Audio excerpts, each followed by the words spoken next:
2023 में छत्तीसगढ़ में विधानसभा चुनाव होने वाला है, जिसको लेकर अभी से बीजेपी मिशन 2023 पर जुट गई है।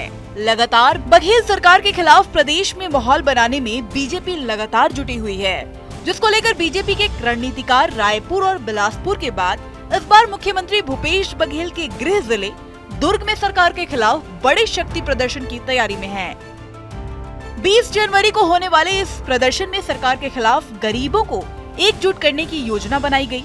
यही वजह है कि गरीब वर्ग के लिए शुरू की गई प्रधानमंत्री आवास योजना को बंद करने के खिलाफ कांग्रेस को घेरने का ऐलान किया गया है। इसकी तैयारी को लेकर सोमवार को बिलासपुर में बीजेपी के जिला कार्य समिति की बैठक बुलाई गई, जिसमें मंडल से लेकर बूथ स्तर तक पदाधिकारियों को दुर्ग में भीड़ जुटाने की जिम्मेदारी दी गई। भारतीय जनता पार्टी प्रत्येक पंचायत में 6 दिसंबर से 20 दिसंबर और उसके बाद विधानसभा पे 21 दिसंबर से 5 जनवरी और जिला स्तर पे 10 जनवरी और प्रदेश स्तर का दुर्ग में 20 जनवरी को सारे हितग्राहियों को लेके हम आंदोलन करेंगे और इस सरकार को मजबूर करेंगे कि वो जो प्रधानमंत्री जी के स्वप्न की जो घोषणा है और राशि भी आ रही है, राज्यांश देके सारे आवासहीनों के स्वप्न को इनको पूरा करना होगा।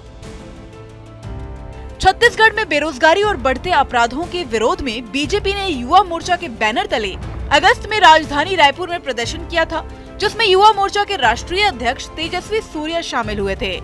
सीएम हाउस घेरने पहुंचे युवा मोर्चा के पदाधिकारी और कार्यकर्ताओं ने अपनी ताकत भी दिखाई थी। इसके बाद दूसरा बड़ा शक्ति प्रदर्शन बिलासपुर में किया गया, जिसे बीजेपी महिला मोर्चा के बैनर तले आयोजित कर महतारी होंकार रैली का नाम दिया गया। इस कार्यक्रम में केंद्रीय मंत्री स्मृति ईरानी ने होंकार भरते हुए महिला मोर्चा पदाधिकारी और कार्यकर्ताओं को रिचार्ज किया।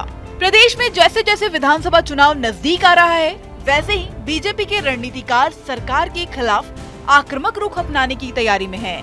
पिछले दिनों रायपुर में हुई प्रदेश कार्य समिति की बैठक में राज्य सरकार के खिलाफ फिर से बड़े प्रदर्शन करने का ऐलान किया गया। इस बार बीजेपी ने प्रधानमंत्री आवास योजना के तहत गरीबों का हक छीनने का आरोप लगाते हुए सरकार की खिलाफत करने का फैसला किया है। ये प्रदर्शन 20 जनवरी को दुर्ग में होगा। कांग्रेस की सरकार बनी है, हर व्यक्ति का सपना उसका अपना एक स्वयं का आशियाना हो और उस सपने को पूरा करने का संकल्प हमारे देश के प्रधानमंत्री जी का 2022 तक, जब तक इस प्रदेश में भारतीय जनता पार्टी की सरकार रही, तीव्र गति से काम होता रहा। जब से इस प्रदेश में कांग्रेस की सरकार बनी 4 साल से ये काम ठप हो गया।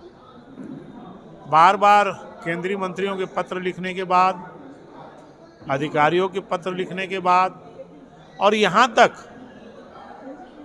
इसी सरकार के पंचायत ग्रामीण मंत्री रहे, जब उन्होंने त्याग पत्र दिया उस विभाग से, उनने उल्लेख किया कि कांग्रेस के जन घोषणा पत्र की कंडिका 36 में आवास अधिकार की बात हमने कही थी, लेकिन एक भी पूरा नहीं हो पाया। तो वास्तव में ये गरीबों के स्वप्न के साथ खिलवाड़ ये सरकार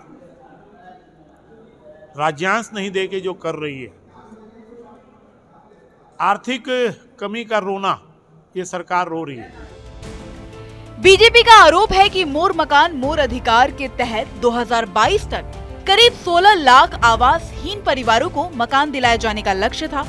इस योजना के तहत 12 लाख लोगों के लिए आवास देने की स्वीकृति भी मिली थी, जिसमें केंद्र की ओर से 60% और राज्य की ओर से 40% राशि देने का प्रावधान है। 2018 में प्रदेश में कांग्रेस सरकार आने के बाद आवासहीनों को मकान नहीं दिए गए, क्योंकि राज्य सरकार ने अपने हिस्से की रकम नहीं दी। अब इसे 2023 के विधानसभा चुनाव में बीजेपी भुनाने में जुटी हुई है, जिसको लेकर एक बार फिर प्रदेश में बीजेपी सरकार के खिलाफ सड़क पर उतरेगी।